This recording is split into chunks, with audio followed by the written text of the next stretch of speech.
Could artificial intelligence be the key to unlocking every student's potential, no matter what their learning needs are? Or are we accidentally opening a Pandora's box of brand new risks inside the classroom? Today, we're going to dive deep into the promise and, yeah, the peril of using AI to support students all over the world. So let's just start with a number that should really make you pause. 78%. A recent survey found that's how many special educational needs coordinators, the absolute frontline experts supporting our most vulnerable students, are thinking about quitting. And why? It's the overwhelming pressure from a system that is just stretched to its breaking point. And while the professionals are burning out, there's a whole new danger popping up. Australia's education minister gave this pretty chilling warning.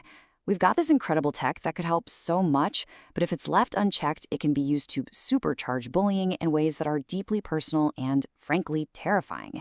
And that's really the core conflict we have to wrestle with here.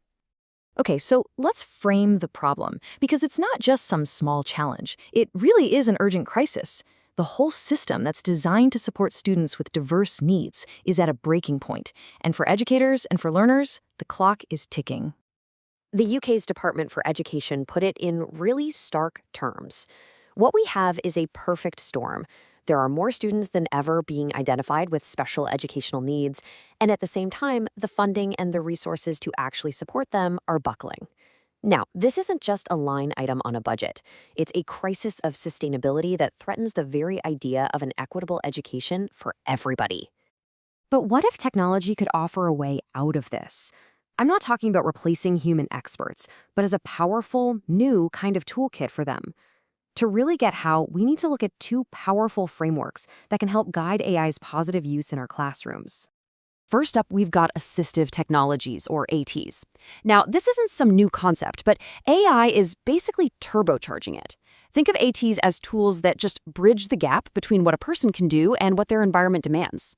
It's all about boosting their independence, whether that's in communication, or moving around, or, of course, learning.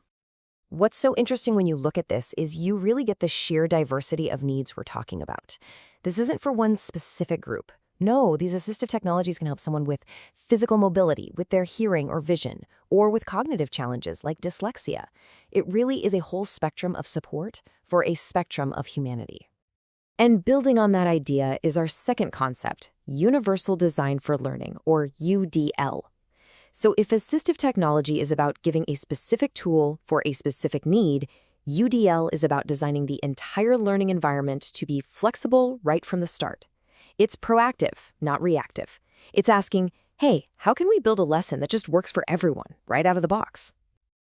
And UDL is really built on three main pillars. It's about giving students different ways to get interesting. That's the why of learning. It's about presenting information in all sorts of formats, like text, audio, and video. That's the what. And it's about giving students multiple ways to show you what they know, whether that's writing an essay or making a video or giving a presentation. That's the how. It's all about choice and flexibility. Okay, so that's all the theory. But what does this actually look like in a real classroom? Let's check out some of the incredible AI-powered tools that are already making a huge difference for students and teachers all across the world. So first, let's think about students with learning and cognitive disabilities. For them, the daily tasks of just processing information, staying organized, or even just communicating their ideas can be huge hurdles. This is where AI can be a total game changer. The crucial thing here is how these tools just lower the barriers to entry. A tool like Speechify can turn a really dense textbook into an audiobook. For a student with dyslexia, that's a lifeline. Or something like Otter AI, which can transcribe a teacher's lecture in real time, so a student who really struggles with note-taking doesn't miss a single key idea. Now let's switch gears to another area of just incredible innovation: tools for blind and visually impaired students. In this space, AI is literally providing a new way to see and navigate both the physical world and the digital world. I mean, these are just amazing. Apps like Microsoft Seeing AI can read a document out loud, identify a person's facial expression, or even tell you what kind of money you're holding. And this isn't just a Western thing. In Sri Lanka, university students actually developed a smart glass system specifically to help their visually impaired peers with science and math.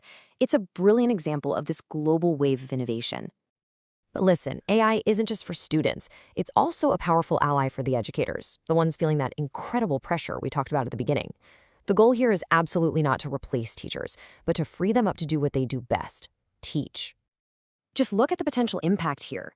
AI can analyze learning patterns to flag potential difficulties way earlier. It can help a teacher adapt a history lesson for a student who happens to love soccer, making it instantly more engaging.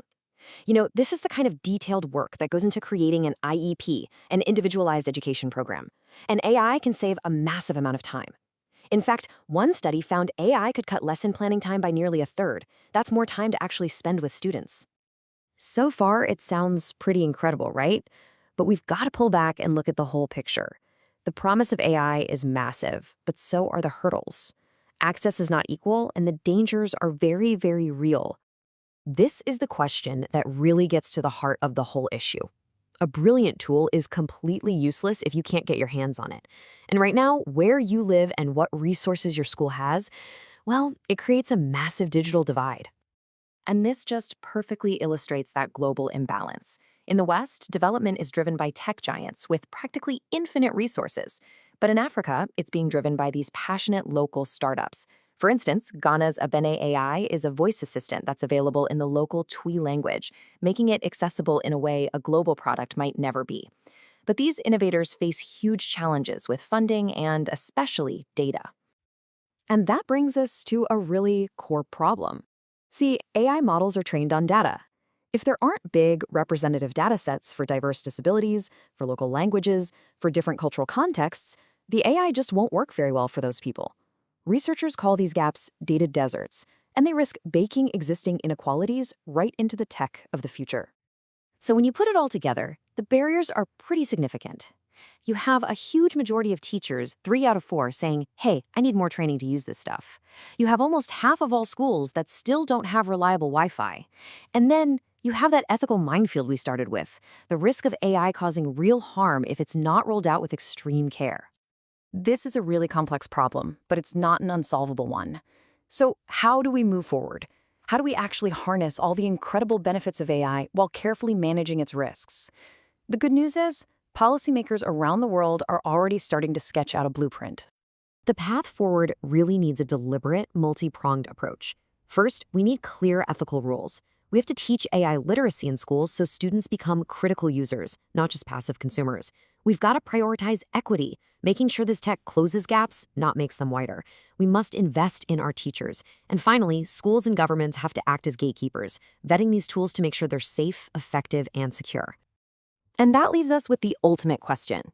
We are right on the edge of an era where AI can provide a level of personalized support that we've only ever dreamed of. It could totally transform education for every single learner. But with that great power comes great responsibility. The question we all need to be asking ourselves is this: when this powerful, autonomous technology causes harm, who, at the end of the day, is accountable?